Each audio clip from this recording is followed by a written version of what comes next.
अस्सलामु अलैकुम वरहमतुल्लाहि वबरकातुहू। सेहतमंद रहने के लिए हमारे बदन को जो ज़रूरी मिनरल्स दरकार हैं उनमें से एक है आयरन। आयरन डेफिशिएंसी से हमारी सेहत बुरी तरह मुतासिर होती है और हम सेहत से मुतल्लिक कई एक मसाइल से दो चार हो सकते हैं।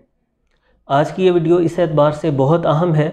हम आयरन की अहमियत पर बात करेंगे, जानेंगे कि आयरन की कमी से बदन किन मसाइल में मुब्तला हो सकता है, कौन से अमराज लाहिक हो सकते हैं और कैसे कुदरती ज़राए से हम अपने बदन की आयरन की ज़रूरत को पूरा कर सकते हैं और मसाइल से महफूज रह सकते हैं। आयरन से दरअसल हमारा बदन खून के सुर्ख ज़र्रात पैदा करता है। ये खून के सुर्ख ज़र्रात ऑक्सीजन की सवारी हैं। जब हम सांस लेते हैं फेफड़ों में ऑक्सीजन जाती है, तो फेफड़ों में जो खून आता है प्योरीफिकेशन के लिए, उस खून में ऑक्सीजन ने शामिल होना होता है। ये खून के सुर्ख ज़र्रात वहाँ पर बस का काम करते हैं, ऑक्सीजन को अपने ऊपर लाद लेते हैं। दिल जब कुव्वत के साथ खून को पंप करता है, ब्लड वेसल्स में खून जाता है, पूरे बदन तक पहुँचता है। ये सुर्ख ज़र्रात भी पूरे बदन में पहुँचते हैं।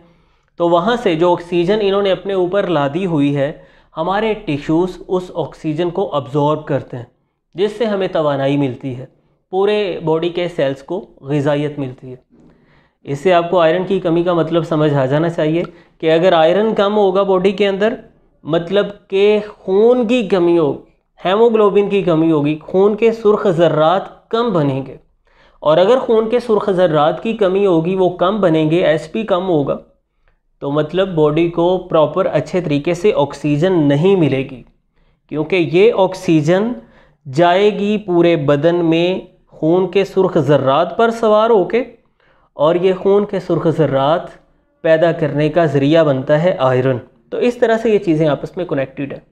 जब आयरन की कमी होगी, बॉडी को प्रॉपर ऑक्सीजन नहीं मिलेगी, सेल्स को प्रॉपर ग़िज़ाइयत नहीं मिलेगी, फिर इंसान थकावट का शिकार रहता है, बदन में नकाहत और कमज़ोरी के असरात तारी रहते हैं।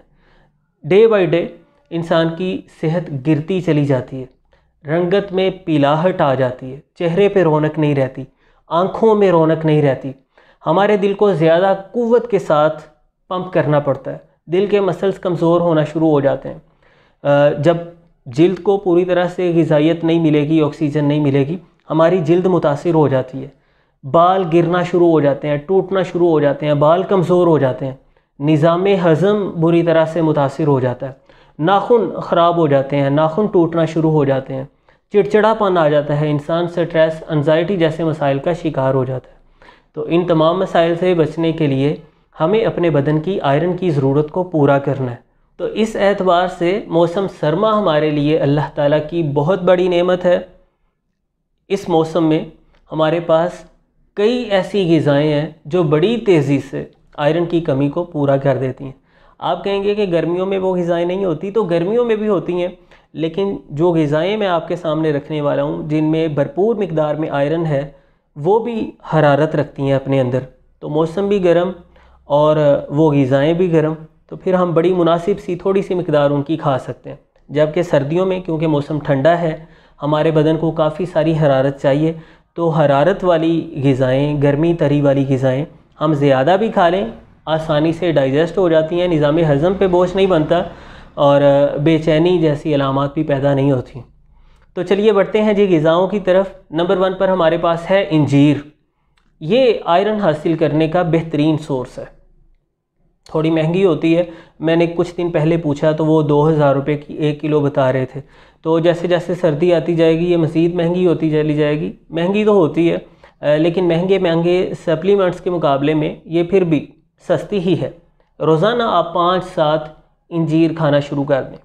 अगर आप आयरन की कमी का शिकार हैं, जो मैंने अलामात आपके सामने रखी हैं जो आयरन की कमी से पैदा होती हैं, अपने अंदर आपको वो नज़र आ रही हैं रंगत के एतबार से या बॉडी की फ़िटनेस के एतबार से, 5-7 इंजीर जो कि सेफ़ है, हर कोई खा सकता है, कोई मसला नहीं। जो भी मैं ग़िज़ाएँ आपके सामने रखने वाला हूँ वो टोटली सेफ़ है, कोई उसमें मसला नहीं है। 5-7 इंजीर, ज़्यादा भी खा सकते हैं, कोई मसला नहीं है। ये आयरन का बेहतरीन सोर्स है। ये मुलय्यन भी है, आंतों की खुश्की भी ख़त्म करेगी, कब्ज़ ख़त्म करेगी, बवासीर के मरीज़ों को फ़ायदा देगी, जरियान खून को रोकेगी, लिवर फंक्शन को बेहतर करेगी, गुर्दों के अफ़ाल में बेहतरी लेके आएगी और साथ ही साथ आपको बहुत सारा आयरन मुहैया करेगी। नंबर 2 पर है हमारे पास खजूर, जो कि फ़ौरी तवानाई का अहम ज़रिया है। मुख्तलिफ़ ग़िज़ाई अज्ज़ा के साथ साथ इसमें आयरन भरपूर मिक़दार में पाया जाता है। बदन को फ़ौरन तवानाई देती है, खून की कमी को पूरा करती है। जो बहुत दुबले पतले अफराद हैं उनके बदन को फरबा करने का भी ज़रिया बनती है और ये आयरन का बेहतरीन सोर्स है। आयरन से मालामाल होती है। तो रोज़ाना आप 15-20 खजूरें खा सकते हैं। खजूर के साथ अगर थोड़ा सा दूध भी पी लिया जाए तो ये बहुत ग़िज़ाइयत बख्श बन जाता है और खजूर की हरारत भी कदरे एतदाल पे आ जाती है। नंबर 3 पर है हमारे पास राइजिन्स, देसी सौगी, किशमिश। किशमिश का इस्तेमाल कीजिए।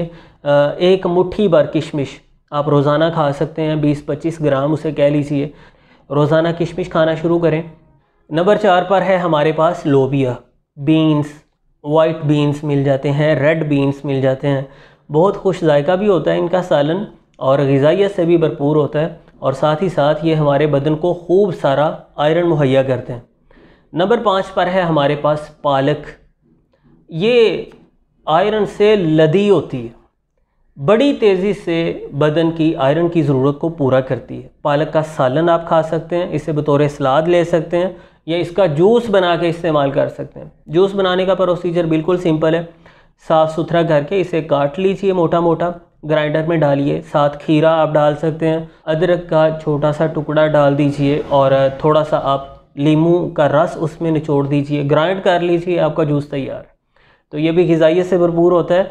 मुख्तलिफ़ ग़िज़ाई अज्ज़ा के साथ साथ बदन को काफ़ी सारा आयरन मुहैया करता है और खून की कमी दूर हो जाती है। इसके साथ साथ आप पत्तों का इस्तेमाल कीजिए। शलजम के पत्ते, मूली के पत्ते, चुकंदर के पत्ते जो मिल जाएं वो आपने खा लेने हैं। बतौर सलाद आप इनका इस्तेमाल कीजिए। ये भी आयरन से भरपूर होते हैं और बड़ी तेज़ी से आयरन की कमी को दूर करने में मददगार साबित होते हैं। बॉयल एग मुफीद है, फ़िश मुफीद है। मौसम सरमा में मछली का इस्तेमाल कीजिए, आयरन से मालामाल होती है। और दीगर गोश्त यानी बीफ ले सकते हैं आप, मटन ले सकते हैं, ये भी आयरन की कमी को पूरा करने में बहुत मददगार साबित होते हैं। उम्मीद करता हूँ ये कुछ मालूमात आपके लिए फ़ायदेमंद साबित होंगी। अगर आप आयरन की कमी का शिकार हैं, बदन में खून की कमी है और उससे होने वाली अलामात आपके सामने आपको नज़र आ रही हैं कि मेरे अंदर ये मसाइल हैं, तो इन ग़िज़ाओं का आज से ही इस्तेमाल शुरू कीजिए और मसाइल से बाहर निकलिए। इसके साथ साथ एक बड़ी अहम हिदायत मैं आपके सामने रखना चाहूँगा। वैसे तो इस पर प्रॉपर वीडियो होनी चाहिए कि आयरन डेफिशिएंसी के असबाब क्या हैं, लेकिन एक बहुत बड़ा असबाब इसी वीडियो में मैं आपके साथ शेयर करता चला जाऊँ, क्योंकि उसकी तरफ तवज्जो दिलाना बहुत अहम है। ज़्यादा लोग ये गलती कर रहे हैं। याद रखिए, आपने जितनी भी उम्दा ग़िज़ा खाई है, अगर आपने खाने के कुछ देर बाद चाय पी ली है तो उस ग़िज़ा से आपके बदन को पूरी तरह से ग़िज़ाइयत नहीं मिलेगी। बिलखसूस आयरन की तो फिर अब्जॉर्प्शन होगी नहीं आपकी बॉडी में। चाय से ऐसे केमिकल चेंजेस आ जाते हैं, हमारा निज़ाम हज़म कुछ ऐसे केमिकल्स पैदा कर देता है कि फिर आयरन हमारे जिस्म में जज़ब नहीं हो पाता। मतलब अगर हमारी ग़िज़ा में आयरन था भी तो वो वेस्ट हो जाता है, वो हमारा बदन फिर उसे जज़ब नहीं कर पाता।